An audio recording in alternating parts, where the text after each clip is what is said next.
What's up, friends? Welcome back to my channel where we are talking recurrent pregnancy loss.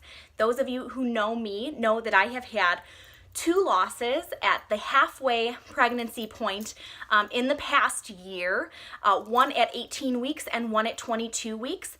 We're going to talk about a special topic that kind of holds heavy on my heart, and that is significant others in a loss relationship. So if you want to keep in the loop with everything that is going on in our life, go ahead, make sure that you click subscribe, maybe give us a thumbs up or 2, and let's talk significant others.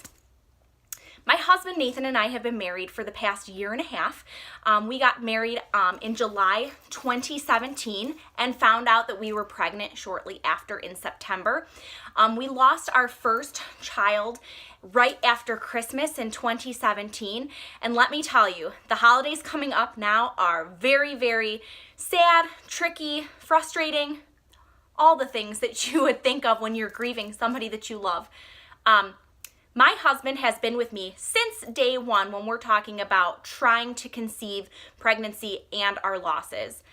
People kind of take for granted sometimes, I think, what spouses will do for the ones that they love when it comes to seeing their significant other in distress. So let me just kind of go down the list. The things that I've noticed in my significant other, and maybe some of you have experienced this as well in your significant other, and I just find them to be super amazing.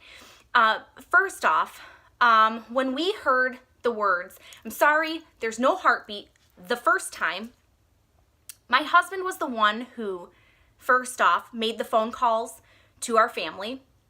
Second off, got me to the hospital, not knowing how we even got there. Number 3, talked with all of the doctors, kind of on my behalf, because when you're going through a loss like that, you're not all there. Talking to family again, holding my hand, and talking me through all of this.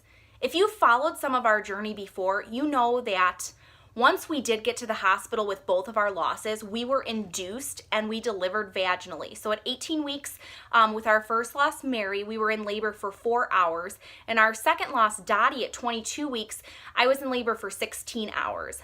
And there was not a moment that my husband was not by my side, which some people get scared off when they think of something scary as loss. You know, they might not want to be there for all of that, and he never left my side.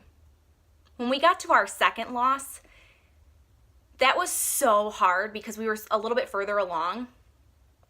And Nathan took it upon himself to make sure that he talked with all of the doctors and made sure that he kind of knew all of the ins and outs of what was happening with me. When we had our second loss, I was actually diagnosed with preeclampsia at 20 weeks and then was hospitalized for a couple weeks after that and delivered right at the 22 mark. And he fought his ass off for our daughter during that time, which is just absolutely incredibly amazing. He was there in the room, held my legs during both deliveries, and also during our second delivery,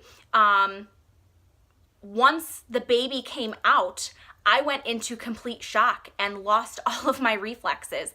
And he held our deceased daughter while the doctors performed a bedside D&C to get my placenta that had completely shredded in my body out. So I would say that he is quite the man to be able to step up to the plate and be there and be present. Not just be there, you know what I mean? Like be all engulfed, which was exactly what I needed at that time. So I would say that I got pretty damn lucky. I've got quite the catch. And I will say that in terms of future pregnancies, my husband's already a father. When we have an earthly baby, he's going to be one kick-ass dad. That's all that I can say. All those other women out in the world should be pretty damn jealous that they don't have him themselves. So, just saying. Again, if any of you have experienced any kind of loss and have any stories about some of the interactions with your significant other and how they helped you along the journey, feel free to share them with me. I am like literally listening to my dog down below, like outside, barking her brains out. So I'm sorry that I'm kind of cutting this short a little abruptly, but I thank you guys so much for joining me. Again, this is a journey, not just for me, but for anybody that's also experienced this, or for those of you who haven't experienced this and just need to be part of that community. So if you like these videos, make sure that you subscribe. There's a link below, and go ahead and give this video a thumbs up. Thank you guys so much. Happy Monday. Have a good one. Bye.